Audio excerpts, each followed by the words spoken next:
Hi, welcome to the video, guys. My name is Pushpinder Gill, and today we are going to do statistics basics, right? So this video, it doesn't cater to any kind of exam. It doesn't cater to any standardized exam, for to be precise, but it kind of takes care the basics that are required for any math test, right? So the statistics basics this video covers. It might cover extra for you, it might cover a little for you, but at the end of the day, this video is going to touch all the basic statistics. Just to explore more about us, the web address is perfect-scores.com. This is the Facebook page to give us your valuable like. That is facebook.com/perfectscores. And this would be the web address to give us your valuable feedback. That is perfectscores89@gmail.com. So let's go ahead and get started, guys. Right? So, at the end of the day, statistics is all about a set. There is one particular set. This set can be a very small set, or set can be a huge set. At the end of the day, what do we want is we want to have some characteristics of this set or some qualitative information about this set which we can generate, so that based on this qualitative information, we can actually take some decisions. It's very important for us to understand why is statistics used. Why do we calculate average? Why do we calculate median? Why do we calculate mode? Because at the end of the day, it's a set, and based on that set, the set is just a bunch of numbers. Let's suppose if I want to take an example here, I'm just gonna get a different pen. So let's suppose if I just take a simple example of all the income of every individual in a country, right? So let's suppose that country has a population of 1 million, right? So if I take the income of everyone in that particular country, I'm gonna have a huge set consisting of 1 million numbers. What do I do with it? At the end of the day, I need some characteristics. I need some characteristics like its average, like its median, like its mode, like its range.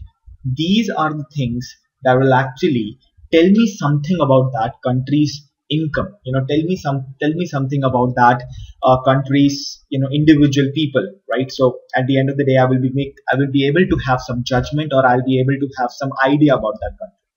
So we're gonna start with let's say a simple example. With every particular characteristics, we're gonna just start with a simple example, and then we will also understand why do we calculate average, why do we calculate median.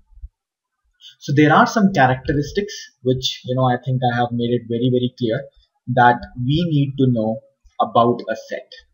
So the first characteristic is mean, or I want to call it arithmetic mean for now, right? Arithmetic mean, or it's also called as the average. Now what is arithmetic mean? Now arithmetic mean, average, is simply, let's suppose if I have a set here, I'm going to say, let's suppose the set is 5, 8, 9, 15, 20 and 25. That's the set here, right? So what I'm going to do is the mean over this would be equal to the sum of all the items. That is the sum of all the items, which is 5 plus 8 plus 9 plus 15 plus 20 plus 25, divided by the number of items. So the number of items is going to be 1, 2, 3, 4, 5 and 6. So that divided by 6 would actually give me the mean, would actually give me the average. So this is about the average part. What is average? Now what quality information does average give us? Now average tells us that on an average, this set has what number? Let's suppose if I say the set is 1, 2, 3, 4 and 5. The average of these numbers is 3, right? Now average tells me that on an average, each number can be replaced with a 3, right? So this kind of tells me that on an average, each number is what, right? So that is what it tells. So let's suppose if I have a set of income of all the people in in a particular country. If I calculate the sum of all the incomes and divide by the number of terms, I would know that on an average each person in that country earns this much. Let's suppose it comes down to be $3,000. That means on an average everyone in that country earns $3,000, right? So that's what average is.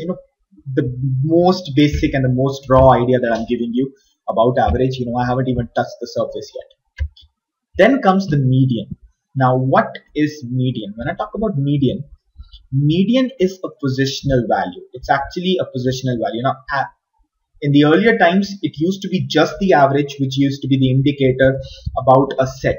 But average has its flaws. What are those flaws? Let's suppose if I'm talking about a country's income, and I have this whole set in front of me. Based on this set, I say, what, on an average every person earns $3,000 per month. Seems to be an okay salary for everyone to be earning $3,000 per month. However, this information can be flawed. Why? Because one person can be earning 0.00000. Everyone might be earning nothing, and there's just one guy who comes out and he earns $1 million, and because of which the whole salary becomes $3,000 per month for everyone. So the set in itself can be a lot skewed, right? So that is what is the it's the problem with average, but which is why we come up with median. Now median is the value which is right in the middle in terms of position. So let's suppose if I have a set, let's suppose this is the set. The set is 5, 7, 8, 9, 12, right? Then what is going to be the median of these values? Now you can see there are a total of 5 numbers in the list. Third number is the middle number. That means the median is 8. The median is going to be the middle value of the set. Now this is not as simple just to find out the middle term, because what if a set contains like 1,000 numbers or 1,057 numbers? Then how do you find the median of a set? So let's suppose there is a particular set here which has a total of n terms, right? So these are the basic steps to calculate the median. The first thing is to arrange the set in ascending order. I suppose you understand what is ascending order, in a growing order from lowest to highest, right? Then what you do is the median position is given by 1 plus n divided by 2. The median is not given, but the median position is given by 1 plus n, where n denotes the number of terms. N denotes the number of terms. So the median position is given by 1 plus n divided by 2. So let's suppose there is this particular set here which is like 5, 6, 7. So it has 3 terms. The median position is going to be 1 plus 3 divided by 2, which is equal to 4 divided by 2, which is equal to 2. So the median position is the second position, which is this position here, which corresponds to 6 right there. So the median position is given by 1 plus n divided by 2. And from there you calculate that position. That position is going to have its equivalent number there, just like over here it's 6. So it's going to have its median right there. Now what happens? Now what if I say that there is a particular set. Let's suppose this is the set, and these are the numbers 10, 12, 18 and 26. Now it has 4 numbers, 1, 2, 3 and 4. So according to this expression here, median would be given by 1 plus 4 divided by 2, that is 5 divided by 2, which is equal to 1 plus n divided by 2, which is equal to 2.5. Now the median over here is 2.5. That means it's right here between 2 and 3. So the median now will become 12 plus 18 divided by 2, would be the average of the middle 2 terms. Right? I'll just repeat again. Let's suppose I have this set, and the set has these terms 10, 12, 18 and 26, and I just want to find the median right there. So the median would be given by 1 plus n divided by 2, which would be 1 plus 4 divided by 2, which would be equal to 5 divided by 2, which would be 2.5. Now 2.5th number is going to be the average of the middle two numbers, which is going to be 12 plus 18 divided by 2, which is equal to that is going to be equal to 30 divided by 2, which would be equal to 50, right? So this kind of makes these steps a little different right now. So let me just develop my steps once more. So the steps to find the median, now it's quite simple. First thing is arrange the set in ascending order. That's actually very, very important. The second thing is find the medianth position. Now if the medianth position is if n over here is actually an odd number, then you'll have a perfect number belonging to the set which is the medianth position. So that means that corresponding number is going to be the median. However, if n is even, then you're gonna get this to be something 0.5. Then the medianth position would be the average of the middle two numbers.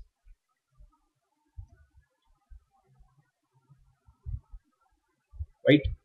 So I'll just do another example with you. Let's suppose if you want to find the median of this set, that is 5, 10, 20, 15 and 18. Let's add one more, 20. So if I first step is to arrange the sets in ascending order, this is going to be 5, 10, 15, 18, 20 and 20. Now how many numbers are there? 1, 2, 3, 4, 5, 6. The median is going to be 1 plus 6 divided by 2, which would be the 3.5th number. This is the third number and this is the fourth number. So the median is actually going to be the average of 15 and 18 divided by 2, which is going to be equal to around about 16.5. Yeah, right. Fine. So I suppose everyone is understanding what I'm trying to say here. Moving forward to the next thing, again, it's just an introduction, right? So if I want to teach you median, I might take just median. I might take 2 hours teaching you just median. This is just a basic raw introduction of what median is. All right. So in statistics, actually, we're more concerned with the dispersion of data. Now, what do you mean by dispersions of data? Dispersions of data means how the data is distributed. Because as we know, there is a flaw in average, and that flaw is that average does not tell us that how the data is distributed. I can have 2 numbers and I can say their average is 100. One number can be 0, other number can be 200. Both the numbers can be 100. One number can be 50, other number can be 150. So this is kind of a flaw in average, which is why we're actually very, very interested in finding the dispersion of data, in finding how the data is distributed internally in a set. Now, because of which we're going to have various other characteristics of a set which would indicate different dispersions in a data set. Now, the first kind of indicator is range. Now, again, I'm going to give a basic introduction of what range is. Range is equal to the highest value in the set minus the lowest value in the set. So the range is equal to the highest value in the set minus the lowest value in the set, right? So that's what range indicates. So qualitatively, if you understand, range indicates what is going to be the maximum possible difference between any two numbers, between any two elements in a set.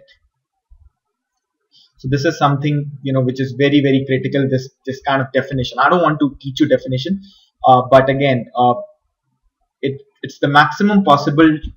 It's the maximum possible difference between any two elements in a set, right? So that kind of tells us, let's suppose if I say that the range of income in India, it's let's say $1,000, and the average of income in India, that is equal to $1,500. So if the range is $1,000, that means I can understand that the minimum and the maximum, there is just a difference of $1,000, and definitely the everyone earns close to $1,500 only, because the range is not that huge. Because what if I say the range is $1,000,000, then I might say, people in India individually, there is a lot of discrepancy in their earnings, right? Or let's not say discrepancy, let's say a lot of deviations in their earnings, right? So suppose you're understanding what range is. Moving forward to the next thing. Now I'm going to be a little bit more complex here, which is mean deviation. Now usually we want to understand one thing, that in a particular set, let's suppose if I have the set, how far are the numbers distributed away from the mean? Let's suppose this over here is the mean. Understand, from now on I'm going to denote mean by x bar, right? So mean, I'm going to denote mean by x bar, right? So we have to understand that how far the numbers are deviated from the mean, because kind of range also tests that, but range just gives you the upper and the lower boundary, right? It does not tell anything about what is happening in between. So which is why we kind of understand the mean deviations, right? So let's start by taking a simple example here. Let's suppose if I have this set, I'm just gonna start with a very, very simple set. Let's suppose the set is 1, 2, 3, 4, and 5. Let's suppose this is the set right there. Now, to calculate the mean deviations, now what we're going to do is, this is x1, this is x2, this is x3, x4, and x5. This is how we denote it. So generally we call this to be equal to xi, right? Where I can take a value from 1 all the way till 5, right? So I'm going to denote this xi right here, which is 1, 2, 3, 4, and 5. Now, I want to calculate the mean deviation. Now understand, the mean of this set is equal to 3. That is, if you calculate 1 plus 2 plus 3 plus 4 plus 5 divided by 5 will give you 3. Or you understand that when the numbers are equally spaced, the middle number is always the mean. If you watch the arithmetic progression video, you will understand that the middle number is always the mean when the numbers are in arithmetic progression or the numbers are equally spaced. Anyhow, what we're going to do is, the mean is 3. We will be calculating the deviations from the mean. That's what we would be calculating. We would be calculating how far each number is away from the mean. So 1 minus 3 is going to be equal to -2, -1, 0, 4 minus 3 is 1, 5 minus 3 is 2. Now, when someone was trying to use this method here, whenever he must have tried to calculate the summation taken from deviation from mean, he would always get a 0. Something that we've already established in a lot of our videos, that summation of taken from mean is always equal to 0. You can see, if you add these numbers up, they're always going to add up to 0, because at the end of the day, average is the number right in the middle. The deviation on the left hand side is always going to be equal to the deviation on the right hand side. To remove that problem from this function, what we do is, we kind of mod it up. We kind of take all the values to be positive, right? Again, a number which is -2 units away on the negative side, it's equivalent to the number 2 units away on the positive side. So just to take care of that, we kind of mod this up. So this is gonna be 2, 1, 0, 1, and 2, right? So this is the deviations, and what do we do is, we kind of take the summation of it, we add them up. So 2 plus 1 is 3, 3 plus 1 is 4, 4 plus 2 is 6, right?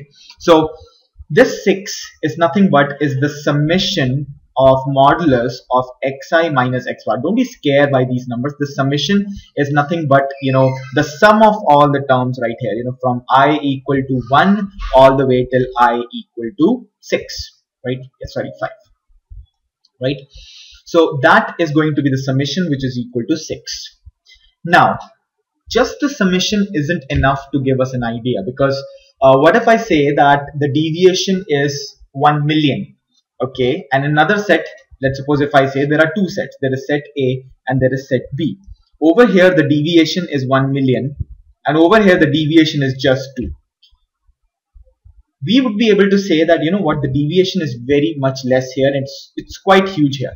However, the number of terms in a data set are also important for us to justify the deviations from mean, which is why to complete our deviations, we kind of divide this by the number of terms. We kind of divide this by 1, 2, 3, 4, 5, that is by 5. So this is going to be the deviations from the mean, because what if over here there are 1 billion numbers in that set and there is just one number in that set, right? So then comparatively, if we see the numbers are much closer here as compared to here, or we don't need to compare, but I just want to tell you that number of terms is actually again an important parameter to judge how close the numbers are from each other in the mean, and which is why we divide the sum of deviations from the mean by the number of terms. Now I just don't want to give you the formula here. I want you to understand that number of terms also have a relationship as compared to the deviations taken away from the mean. So at the end of the day, what do? Is we write down all the numbers, subtract them from the mean, mod them up, add them up, divide them by the number of terms. That will give us the mean deviations from the mean, right? So if I want to calculate, if I just want to, you know, write it in a very easy format, I would say that the mean deviations of any set from the mean is given to be the sum of xi minus x bar all the way from I equal to 1 till n divided by the number of terms, where n denotes the number of terms in the set, right? So that is going to be the definition of mean deviation. I hope you've understood the logic behind it as well. It's very, very important. Why do we do that, right? Alright, so moving forward to our next point here. Just gonna take a simple example. I think I've already taken up an example. Alright, so let's say I want to find the deviations about median for this set. Now that is a little different thing. I'm just gonna get a red colored pen. So this question says find the mean deviations about the median. Now over here, instead of mean, we just subtract from the median. Nothing more. Instead of mean, we just subtract it from the median. So instead of we doing sigma xi minus x bar, we do xi minus median divided by the number of terms. So over here, I'm going to write down the xi here. First of all, I would be arranging to find the median. I would be arranging this set in ascending order. So the smallest element is 3 here, then 3 here again, and then we have this 4, and then we have this 5, then we have this 7, then we have this 9 and 10, then 12, then 19, and then 21. So the median of this, so there are 1, 2, 3, 4, 5, 6, 7. Okay, we have 18 as well. Alright. So we have 1, 2, 3, 4, 5, 6, 7, 8, 9, 10, 11.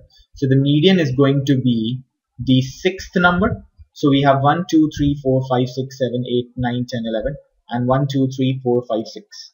This over here is the median, right? So first we'll write down all the numbers.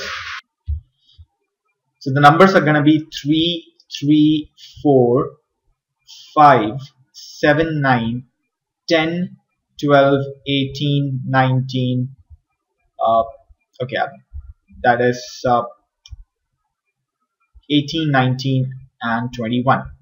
And then I'll subtract it from the median, sorry, right? So once I subtract it from the median, I am going to get the xi minus median, which is going to be negative 9. So median is going to be subtracted by 9 there. So this is going to be negative 6. Again, minus 9 is negative 6. Again, minus 9 is negative 5. Again, minus 9 is negative 4, negative 2, 0, minus 9 is 1, minus 9 is 3, minus 9 is 9 here, minus 9 is 10 here, and minus 9 is 12 there, right? Then what I have to do is I have to take the modulus of it, that is modulus of xi minus this. which is going to be 66542013910 and 12, and then I'm going to add them up. So if I add them up, I'm just gonna add these number first. 6 plus 6 is 12, 5 plus 4 is 9, just a little technique that I have. This is 12 and this is 22. 12 and 9 is gonna be 21. If you have a calculator, if a calculator is allowed for you, then obviously you can use that. I'm just going a little old school here. 2 plus 2 is 4, then this is 5, right? So the summation of xi minus median is equal to 57, but I've got to divide this by the number of terms, and there are a total of, okay, so this is just 15, which is why this is 58, right? So this is the total of summation of xi minus median, and then I have to divide by the number of terms, dividing it by 11, and that is going to be my answer, right? So suppose you understood what we're trying to do here. Find the deviation, find the mean deviations about the median, right? So this would be about the median, and that's what we did here. So suppose you're understanding this point over here, guys. Moving forward to the next point. Now, most of the students face a lot of problem when it comes to group data. Now, before we doing questions about group data, I want you to tell you what is a grouped data.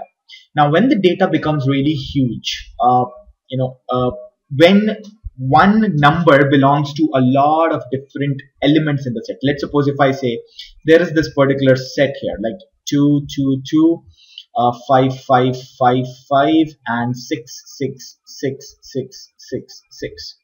So if you see this is the raw form of the data. I can also write this data as its number and as its frequency. So there are just 3 numbers in the set, that is 2, 5, and 6. And if I want to talk about frequency, 2 occurs 3 times, which comes here. 5 occurs 4 times, which comes here. And 1, 2, 3, 4, 5, 6. 6 occurs 6 times, right?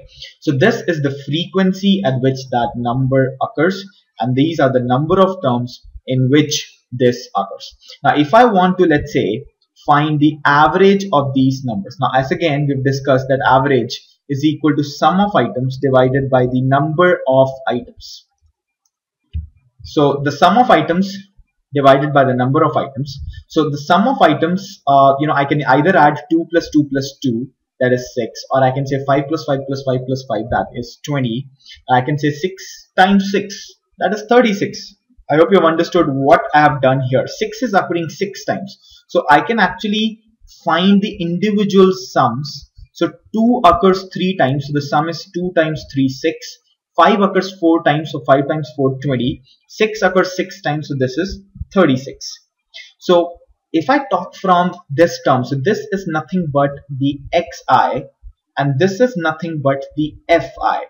This is the individual number. This is x1. And this is the frequency of that number. So over here, what do I get is, I get nothing but the summation of xi fi. So that would be the summation of, that would be the summation of xi fi, which would be the total sum of the value. And that definitely divided by the number of terms, which actually give me the average. So this is nothing but also called as the weighted average, right? Something that is called as weighted average, that is for the group data itself. So suppose you understood what do we denote here, that is summation of xi fi divided by the number of terms is definitely the average. So this is how you calculate the average of a grouped data. But how do you find the median of a grouped data? Now, first, to find the median of the group data, you first find out how many total terms are there. As you can clearly see, there are a total of 3 plus 4 plus 6 terms. So that is nothing but summation of fi, which is equal to 6 plus 4, 10, and then 13. So there are a total of 13 terms. Which number is going to be the median? 1 plus n divided by 2. So the number median is going to be 1 plus summation of fi divided by 2, which would be 1 plus 13 divided by 2. Then the simple process follows. You find the 7th term. Now, 7th term, the first 3 terms are taken by 2. and the seventh term definitely is going to be with 5. That means the median is going to be 5. Even if you look at from the raw data set, 1, 2, 3, 4, 5, 6, 7. So seventh term is going to be 5, which is going to be median. Had this come out as 8th term, then 6 would have been the median, right? Right now, 5 is the median, which is the 7th term. So suppose you've understood how to find the median of a group data and how to find the average of a group data, because that is very, very crucial. When the questions get difficult, when the data sets become huge, this is what is used. Alright. Again, when it comes to group data, there are again two types of group. The first type of group data is the discrete grouped data, which is one of the simplest type of group data, wherein you have the number of terms and wherein you have its frequency. So you can say 2 occurs 3 times, 3 occurs 4 times, 5 occurs 6 times. That would be normal discrete group data. And the next type of group data is continuous grouped data. So it's going to be continuous group data. Now, what's a continuous group data? And I'm going to be pretty precise here in telling you the definition of a continuous group data. In continuous group data, you have your number of terms and you have your frequency. This frequency, it remains unchanged. It's actually a fixed number. However, the number of the data, it's actually an interval. Interval as in, let's suppose if I want to talk about the income of a country, income of people in a particular country. So I can say that, there are 3 people who are earning between $10 a month to $20 a month, and 4 people who are earning between $20 a month to $30 a month, and 6 people earning between $30 a month and $40 a month. So this is continuous group data. Now all the techniques, everything changes a little, because over here we're not so sure about the about the validity of 10 to 20, that how many these 3 people, what is their scores, which is why the techniques change completely over here. But right now my objective to tell you is that what is the difference between discrete grouped data and continuous grouped data. So in discrete group data, you have your number of terms, your frequency, and the value of n, or let's suppose the value of xi remains fixed. But over here the value of xi, it's actually an interval, so which we call the interval, that is 10 to 20. Now this over here is called the lower interval, and this over here is called the upper interval.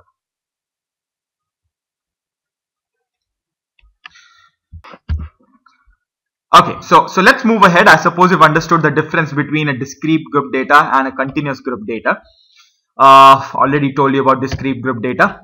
Alright, now let's go ahead and try to find the mean deviations about mean for the following data. So again, I suppose the mean deviations from the mean is given by the summation of modulus of xi minus x bar divided by the number of terms. So I'm going to write xi here and I'm going to write its frequency here. Now the frequency changes things a little here, right? Now first of all, we have to find the mean. Now this formula is going to change a little bit. Now this is a formula for normal data, but when it comes to frequency, things change a little. Now what I'm going to do is I'm going to write this 2, 5, 6, 8 and 10, and I'm going to write 2, 8, 10, 7 and 8,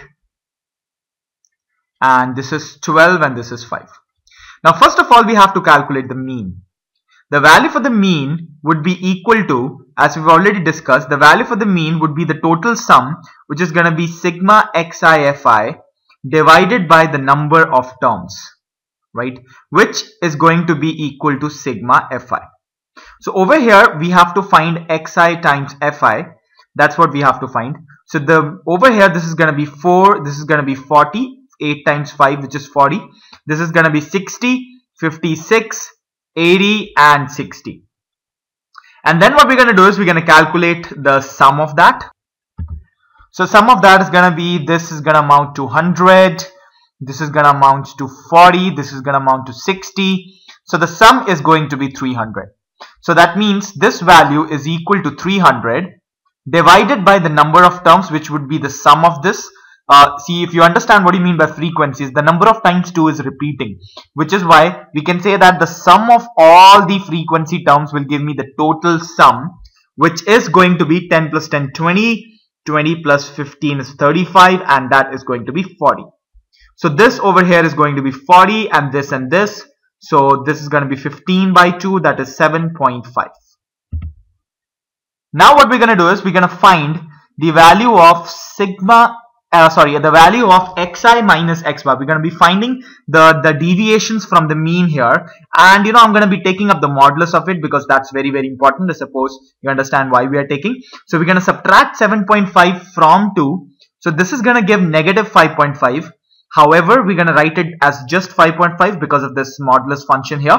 Similarly, we're going to be doing 7.5 minus 5, which is going to be 2.5.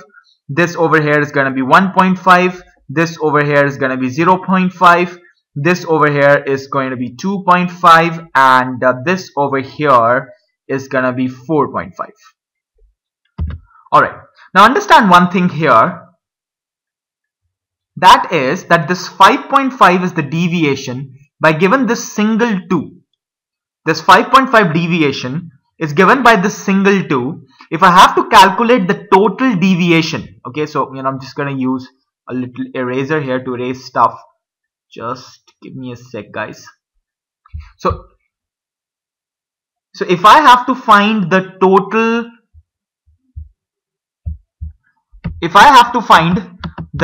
deviation, what will I be doing? Now understand, this 5.5 is the deviation given by the single 2. Two numbers are going to give 5.5 and 5.5 deviation, which is going to be equal to a total of deviation of 11.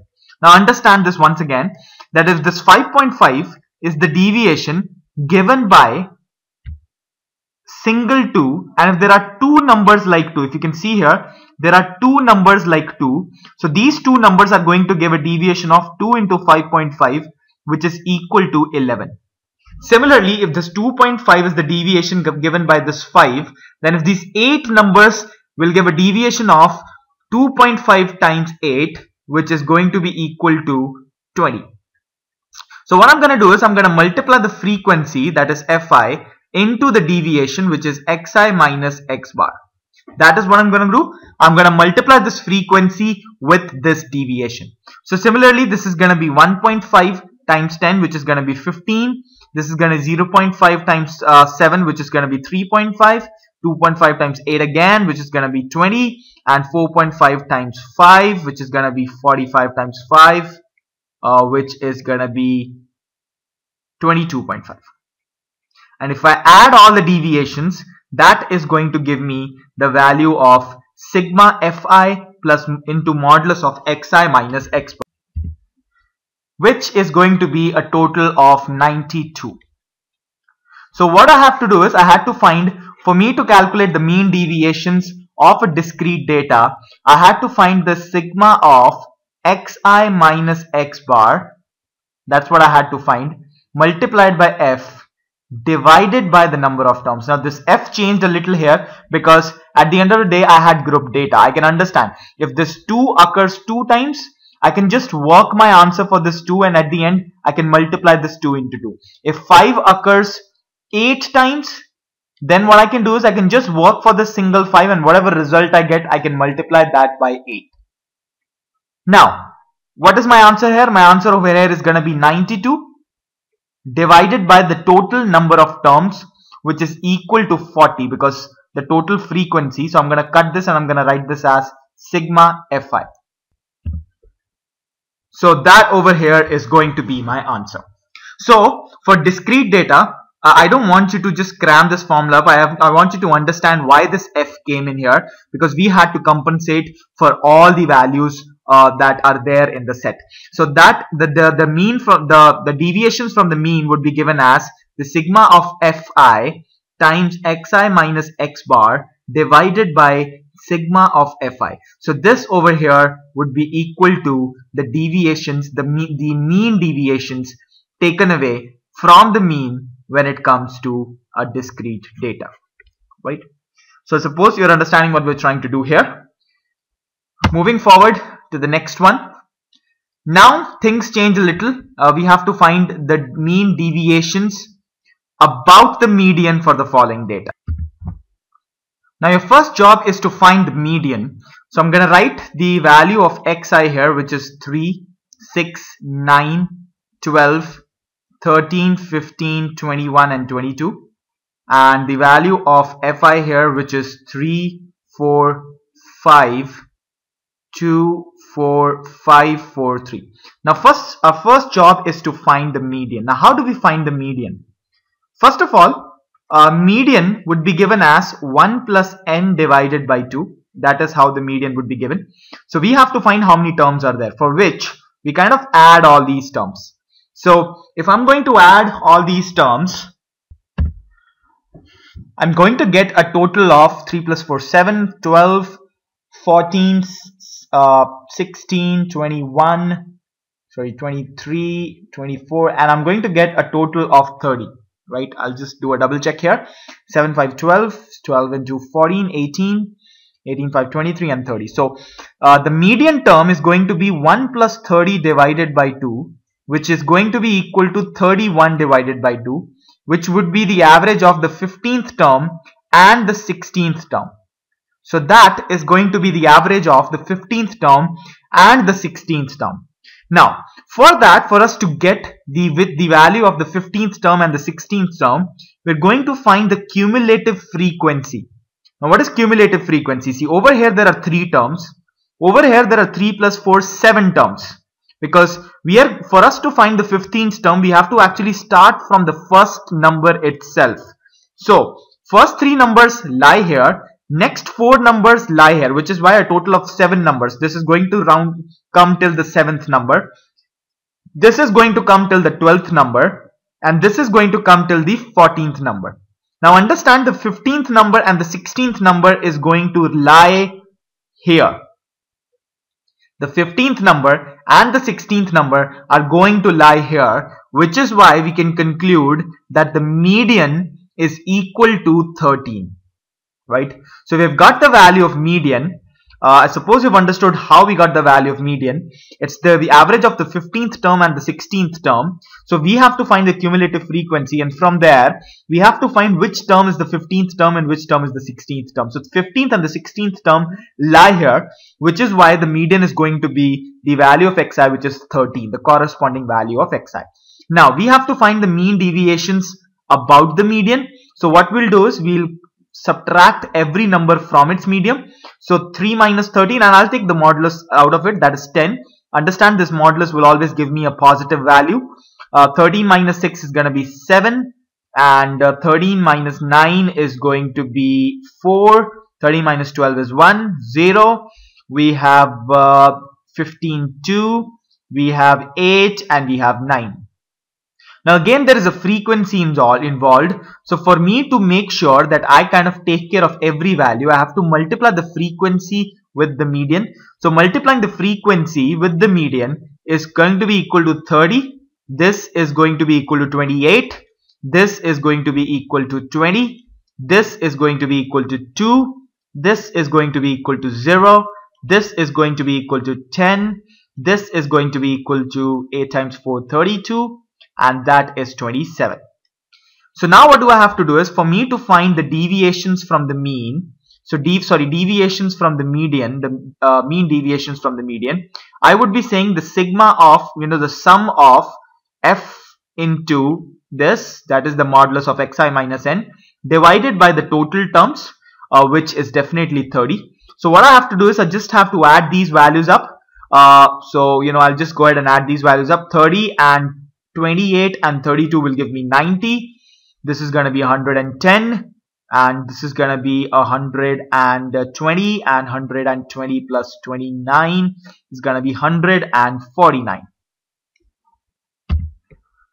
And that divided by the total number of terms, which is equal to 30. Fine. I suppose you're understanding what we're trying to do here. We have to calculate the mean deviations about the median. So we first calculated the median, which was calculated as, so we found out that total of 30 terms is going to be first term plus 30 divided by 2, which is going to be the average of the 15th term and the 16th term. We came to know that the 15th term and 16th term lie here. Then we calculated the deviations from the median, and then we multiplied the frequency with it. We added the frequency up and divided by that by the number of terms. So this is going to be approximately equal to 5. Right? So I suppose you're understanding this point over here. Moving forward to the next thing, that is, how do we calculate the deviations from mean or median from a grouped data? Alright. So let's suppose this over here is our grouped data. So what we're going to do over here is, first of all, this is the value of xi, which is 10 to 20, 20 to 30, 30 to 40, 40 to 50, and I'm going to write all of them here. You know, it's very effective to work in a tabular method. Now, since we need some fixed values for the value of xi, so what are we going to do here is, we're actually going to take the middle value of every term. So we're going to say this is 15, and let's say this is 25, let's say this is 35, 45, 55, 65 and 75. So that is the middle value that we've taken, and that is the value which is going to act as the middle term. And number of students is nothing but its frequency, which is 2, 3, 8, 14, 8, 3 and 2. Now, you know, simply if you have to calculate the mean deviations from the mean, we all know what do we have to do. We have to find the value of fi into xi minus the mean divided by the number of terms, which is given by this.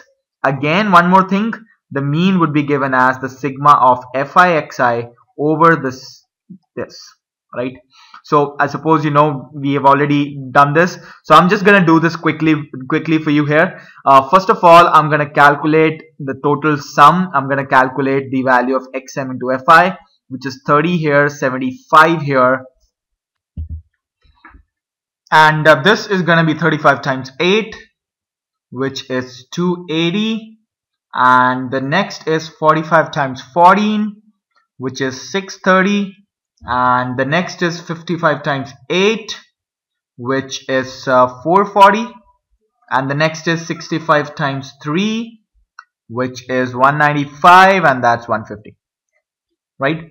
So at the end of the day, I just have to add this up. So if I add this up totally, that is 30 plus 75 plus 280 plus 630 plus 440 plus 195 and 150. So the total is going to come out as 1800, right? And the value of x bar, that the value of mean, is going to be 1800 divided by the total number of terms, which is this here, which is 2 plus 3 5, 5 and 8 13, 13 and 14 is 27, 27 and 3 is 30, and then that comes out to be 40. So our mean is going to be 1800 by 40, which is equal to 45. Now what do we have to do is, we have to find the value of xi minus x bar. That's what we have to do. So I'll subtract 45 from 15, which is going to be 30. I'll subtract 45 from 25, which is going to be 20. 45 from 35, which is going to be 10, 0, 10, 20 and 30. Then what I'll be doing is, I'll be multiplying the value of fi into xi minus x bar. So the frequency would be multiplied by this, going to be 60, 60, 80, 0, 80, 60, 60. And that, if I add this up, is 60, 60 is 120, 120 plus 80 is 200, and the rest is the symmetrical part, which is 400. So this is going to be 400 divided by summation of fi, which is 40. So my answer is going to be 10, right? So I suppose you've understood this point. You know, the only thing that changed here, that you have to take the middle values. That is the only thing that is a little different. Alright guys, suppose you've understood this one. Moving forward to the next question. Alright, now things are a little different here. You have to calculate the mean deviations about the median.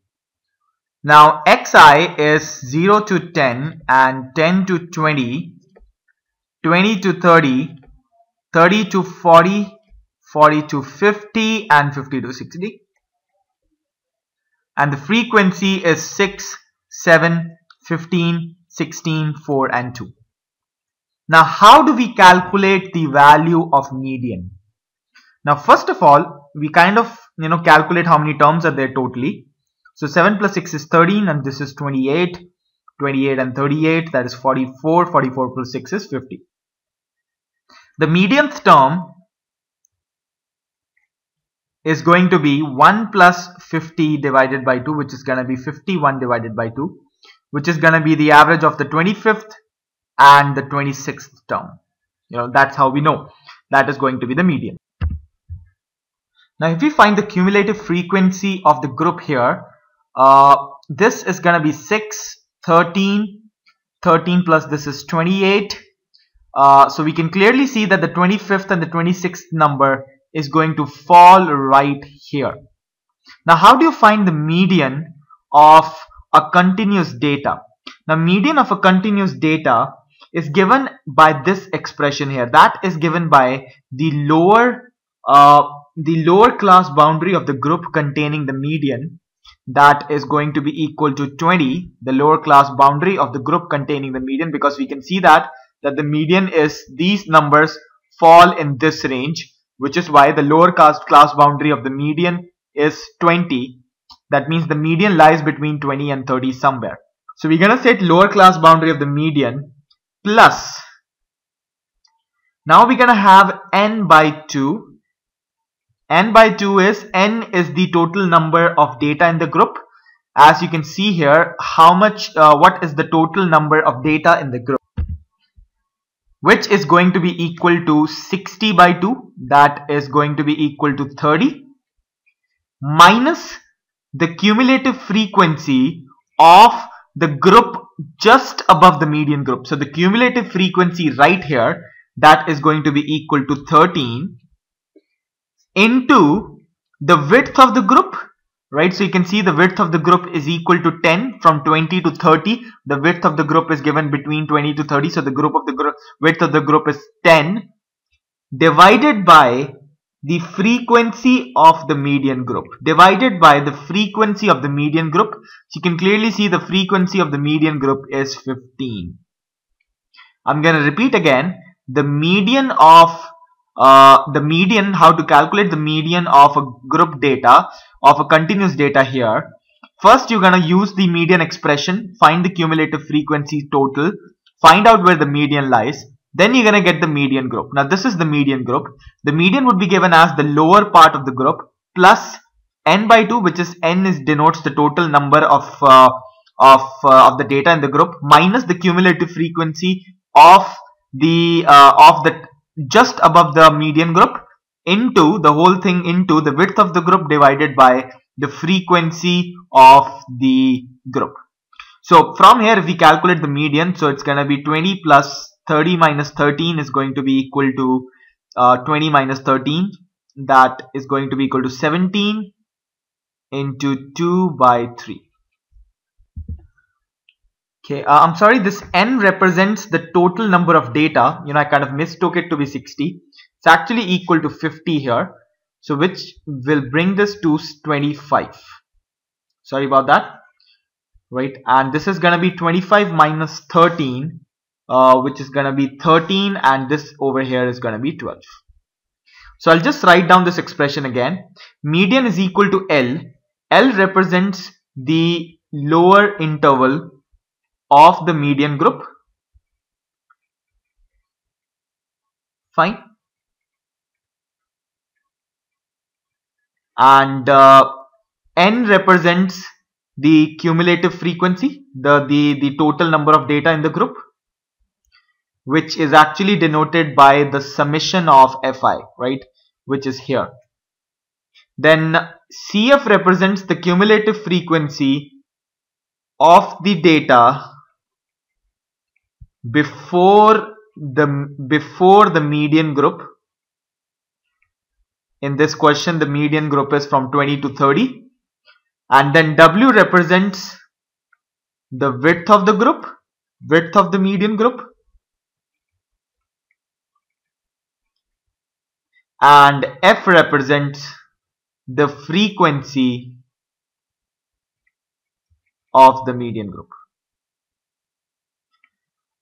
Once you have the median, what you have to do is you just have to find the summation of. Now what you can do is you can take the mid values as you've done in the previous class, in the previous slide, and your deviations from the mean would be given as summation of F into modulus of xm minus xm minus median divided by the summation of Fi, right? So this will give you the median of this. I'll just tell you the answer because you might have to solve this question by yourself. The answer to this question would be 10.16. So you can solve this out by yourself. My objective in this question was to let you know how to calculate the median. So the median is given as the lower term plus n by 2, that is n represents the total number of data in the group, minus the cumulative frequency of the top group, into W, that is the width of the group, divided by the frequency of the group, right? So suppose you're understanding this point over here, guys. Let's move forward. So thank you very much for watching this video. This was about the basic statistics part 1, right? That kind of explains the basics of statistics. And in the next video, in which we're going to be doing basic statistics part 2, we'll be dealing with variance and standard deviation, right? So in this video, we've just done what is median, how to calculate the median, what is range, all those definitions, and deviations from mean, how to calculate deviations from mean for all possible kind of data. We've done it for group data, we've done it for discrete data. In group data, we've done it for we've done it for discrete data, we've done it for continuous data. So I suppose you're understanding all this. That is going to cover every possible basic that is there asked for basic statistics. So thank you very much for watching this video. I'll see you in the next one.